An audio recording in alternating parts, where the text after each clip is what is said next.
Hi everyone, this is Michelle Bron with the Bron Realty Group at Keller Williams. Thanks for joining us on our October 2015 video.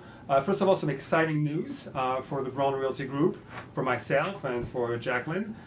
We have decided to transfer our office, still with Keller Williams, but we are now based in Brentwood. Beautiful Brentwood. I am here also in the same position as I was before as the assistant manager of the office, and I'm really looking forward to having a great time here in this office and making it grow. What I wanted to talk to you guys about today is a new set of rules that is affecting the lending industry, the mortgage industry. So first of all, full disclosure, I am not a mortgage broker, but I'd like to inform you a little bit about those new rules because they will definitely affect you if you are in the process of buying a home. This is a very, very important change that is going to be happening in the process of the loan application and the lending process. So this is something that's called TRID. You may hear about this if you meet with your mortgage broker. It's put together by TILA, RESPA, Integrated Disclosure. You don't have to remember that, and this is something that's going to be effective as of today, actually, as of October 5th. The purpose of this new set of rules is really to help out consumers with the lending process, simplify all the forms, reduce the amount of forms, and make things a lot more clear before you put your signature on the dotted line and sign for a 15 or a 30-year mortgage, which is obviously very important. So one of the big changes is that they're going to be combining several forms into basically just two forms. It's going to be the loan estimate, which has to be given 3 days prior to the loan application, and then the second form is going to be your closing disclosure, which has to be given 3 days before closing. So those are going to be basically the main two forms that you're going to be looking at when you take out a loan. It's going to make things a lot easier. I'm just going to itemize really quickly the purpose and the changes that's going to be in those forms.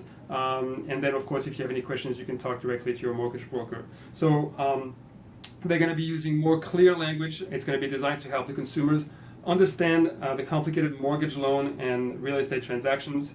It's going to highlight the information that has proven to be most important to consumers, such as interest rates, monthly payments, total closing costs. Obviously, these are very important things.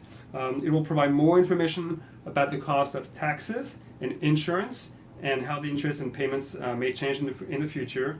It's going to warn the consumers about the features that you may want to avoid, like penalties for paying off a loan early or increasing the mortgage loan balance even if the mortgage payments are made on time. It's going to make the cost estimates that consumers receive for services required to close a mortgage more reliable. And then finally, it's going to require that consumers receive this closing disclosure form that I was mentioning before, 3 days before closing, where currently normally that information is sometimes received just before the end, just before you close your loan. And also, if you're going to make any changes in the loan terms, but most of all, if you receive credits from the seller because you had an inspection at the property and the seller has agreed to give you some credits, you really have to let your agents and your mortgage broker know way early in advance, because if you let them know towards the end of the transaction, or if your agent, your real estate agent, lets them know right before the end of the deal, you may actually have to rework all the paperwork, and this could delay your closing by a long time. So whether you're a buyer or a seller, it may really affect you if you have a change in credits. So that's pretty much it. I know it sounds a little bit boring, a little bit complicated, but it's very important. Obviously, it matters to you.